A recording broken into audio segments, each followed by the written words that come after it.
Bonjour, ici Jean Saucier, je suis le conjoint de René Sévigny depuis 25 ans. Voici un autre clip, celui-là un petit peu spécial sur pourquoi consulter René, pourquoi reconsulter un médium, parce que certaines personnes ont eu des mauvaises expériences avec, dans des consultations, ou que les consultations leur font peur. Alors René, dis-moi, il y a beaucoup de choses qui sont dites sur les médiums. Il y en a qui sont passionnés de médiums, mais il y en a qui en ont peur. Et... Ben, la plupart des gens qui ont peur des médiums, c'est que ils ont malheureusement vécu des histoires d'horreur du style des prédictions de tour de table. Là. Ou des choses qui ont entendu la semaine dire prochaine. Ouais. Il va t'arriver un accident grave. Et je peux comprendre, il y a différents types de médiumnité. Et je crois que il faut toujours faire attention lorsqu'on va consulter, à essayer de comprendre que c'était vous. Il y a quoi que ce soit que vous vivez, vous l'avez créé. Quoi que ce soit que vous avez à vivre, vous l'avez provoqué. Alors, combien de gens viennent me voir après avoir consulté un médium, justement, parce qu'ils ont vécu quelque chose de très difficile, d'incompréhensif. Dans leur consultation? Dans leur consultation. Ils n'ont pas saisi le message. Parce que, bon, pour différentes raisons, on vit des fois des situations difficiles, pénibles. Et je me souviens, une femme, un jour, m'avait consulté. Elle avait vu, ben, c'est arrivé plusieurs fois, elle avait vu quelqu'un qui était très accro à la religion catholique, puis en voyant son énergie, son aura, elle avait vu de l'ombre dans son aura. Elle n'a pas su interpréter cette ombre autrement que c'est le diable. Alors, ça dépend toujours du point de vue où on se place, puis ça dépend de notre cheminement personnel. En tant que médium. Puis toi, qu'est-ce que tu avais vu de cette ombre-là? Moi, ce que j'ai vu la même ombre, sauf que moi, ce que j'ai vu, c'est que cette ombre était une personne qui était très malade et présente dans sa vie actuelle. Qui n'était pas encore décédée. Alors, je ne la voyais pas comme un fantôme, mais je voyais davantage une énergie qui avait besoin d'aide. Alors, je lui avais dit à la dame, est-ce qu'il y a quelqu'un dans votre entourage qui est très malade? Puis elle m'avait dit, ben oui, mon conjoint. Je vais le voir 4-5 fois par semaine. Ben, j'ai dit, c'est ça. C'est clair. C'est pas quelque chose de purement négatif ou de fantomatique? Non, pas du tout. Alors, cette personne-là avait eu une frayeur épouvantable parce que la dame qui était allée consulter lui avait dit, si je continue ma lecture avec vous, je risque de perdre mes dons. Bon, parce qu'elle a eu peur de ce qu'elle a vu. Alors, lorsqu'on est médium, c'est certain qu'on vit des étapes, on a des étapes à franchir, et que la mort peut nous faire peur, ou le diable peut nous faire peur encore, tant qu'on n'a pas surmonté nos peurs de ce genre d'archétypes inexistants. Qui sont inexistants pour moi. On a malheureusement une influence qui peut être malsaine. Oui, je sais que toi, c'est... Excuse-moi. C'est bien triste de voir ça, mais c'est comme ça. Alors, c'est vraiment... Ça dépend toujours de quelle école on vient. Et de la liberté qu'on accorde à la vie. Et de l'expérience qu'on a eue par rapport à la mort et à la vie.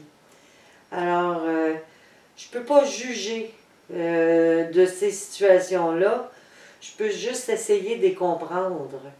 Mais de dire aux gens qu'ils ont vécu des situations difficiles, de poursuivre leur cheminement parce qu'ils n'ont pas vécu ça par hasard, ils ont des peurs à surmonter. Parce que si on rencontre une situation comme ça, il faut surmonter notre peur, puis aller voir quelqu'un d'autre. Et essayez justement de développer votre discernement par rapport à vos choix. Parce qu'en réalité, la dame qui est ou les gens qui viennent me consulter suite à des situations difficiles de cet ordre-là, Qui ont été troublés qui ont par été d'autres troublés, médiums. qui ont été troublés, ils ont le ou courage de psychologues, se dire, ben, je vais aller voir plus loin. même. Et à ce moment-là, ils découvrent que, dans le fond, ils ont le pouvoir et la force d'aller défaire cet ancrage. Parce que ça devient un ancrage. Et on devient comme, oh non, je ne veux plus rien savoir. Mais il ne faut pas se baser sur une mauvaise expérience pour changer. Il faut les changer, nos mauvaises expériences, en quelque chose de positif, autrement dit. C'est-à-dire, c'est pas se baser là-dessus pour arrêter de consulter. Absolument pas. Bon, c'est sûr que il y a des bons médecins puis des mauvais médecins. Il y a des bons médiums, des mauvais médiums, mais ça veut pas dire qu'une personne... C'est-à-dire qu'il faut tomber sur la bonne personne pour se faire aider, en fait. Ouais. Et aussi, Renée, elle est très forte pour démystifier les choses parce que souvent, toi, tu arrives à mettre le doigt ou expliquer des choses Ben, peut-être c'est que je inexplicables. vois Laura. Tu vois l'aura et tout ça. C'est ça. Puis que Renée, elle est très, très forte pour démystifier puis faire tomber les masques, voir derrière les choses, les comprendre. Ben, ce qui arrive, c'est que je remercie toujours le ciel d'avoir cette capacité de percevoir. Puis il y a tellement de surprises pour moi. Dans chacune des lectures que j'ai faites, j'ai eu des surprises incroyables. C'est toujours un nouveau monde que je visite. Hein?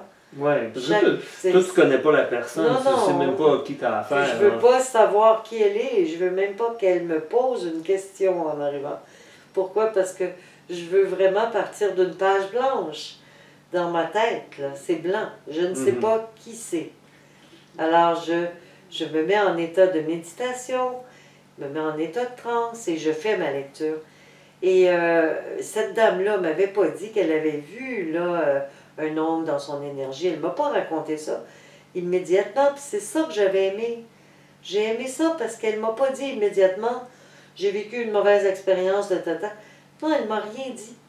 Moi, j'ai dit « ah, il y a quelque chose dans votre énergie qui est pas habituel. Puis c'est une ombre très foncée. Est-ce qu'il y a quelqu'un de malade chez vous? » Puis elle m'a répondu que oui, son conjoint était très malade, puis était placé dans un endroit de vie, comment on appelle ça, une résidence. Une résidence de fin de vie. De fin de vie. Et qu'elle allait le voir 5-6 fois par semaine. Donc, je savais que c'était ça, cette ombre-là. Et c'est là que je lui ai dit, c'est qu'il y a une ombre dans votre énergie. Et c'est là qu'elle m'a raconté son histoire. Et c'est là que je l'ai trouvée fort courageuse de venir ensuite consulter pour vraiment pour essayer de comprendre ce qui s'était passé. Tu sais. Ouais. Puis, dans le fond, ça n'enlevait pas le crédit à cette bonne voyante qu'elle avait vue.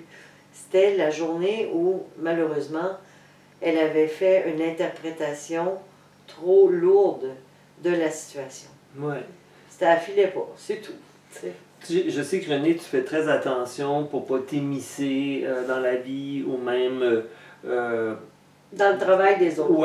Oui, mais aussi de ne pas dire à la personne tu dois faire ci, tu dois faire ça. Tu laisses tout le temps le libre choix à la personne. Tu exposes la situation et les gens ils comprennent d'eux-mêmes qu'est-ce qu'ils doivent faire par la suite. Tu n'es jamais en train de diriger ou tout ça parce que, effectivement, je dis ça, j'en parle parce que c'est ta façon de travailler que je trouve très pure et très adéquate, dans le sens que tu n'es pas en train de t'émisser, puis tu respectes la personne. J'essaie de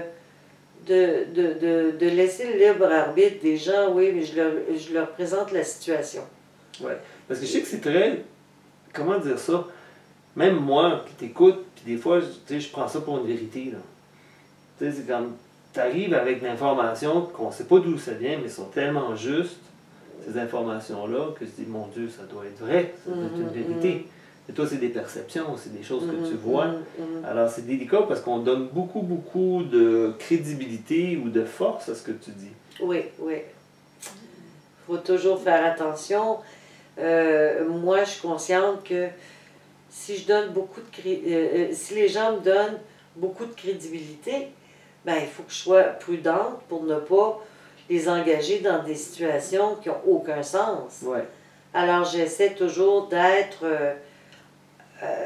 comment dire, le plus pur, de purifier le maximum de l'information. Pourquoi? Parce que on ne peut pas lancer à quelqu'un quelque chose qui ne sera pas en mesure de comprendre.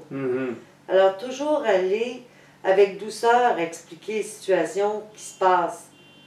Parce que si on a une situation qu'on est capable de gérer, il n'y a pas de problème. C'est lorsqu'on a de l'information qu'on n'est pas capable de gérer, on n'a pas le pouvoir de l'entendre, cette information-là.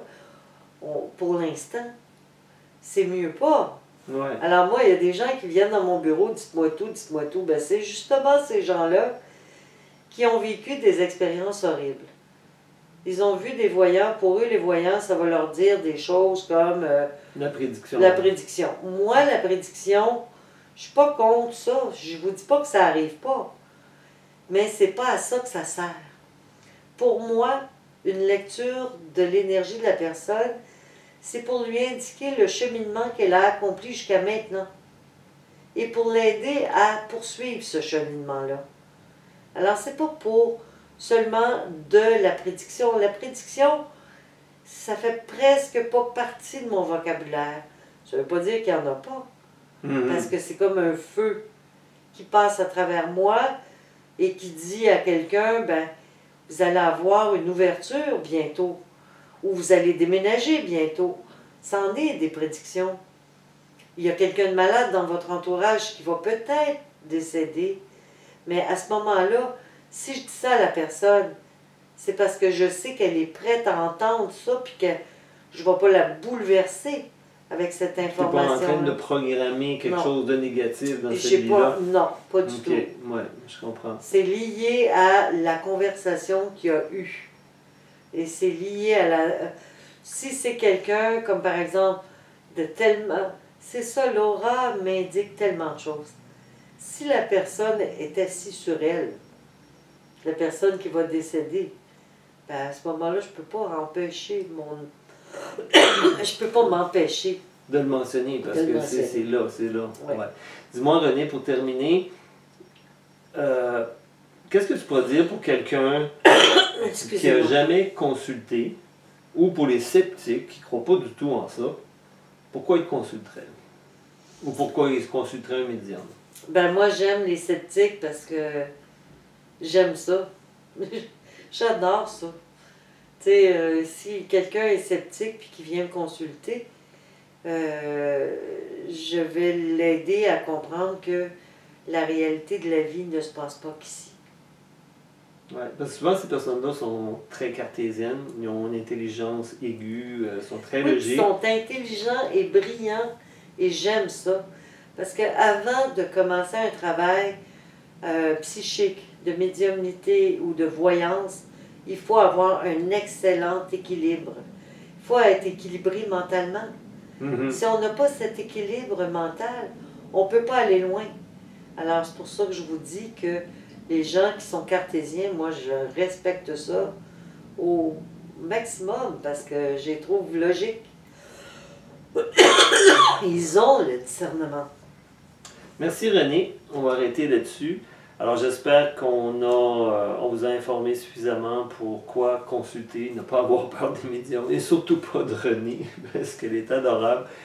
Et bon, elle est étouffée, a besoin d'eau, elle n'a plus d'eau, on va s'arrêter là-dessus. Merci à vous d'avoir écouté.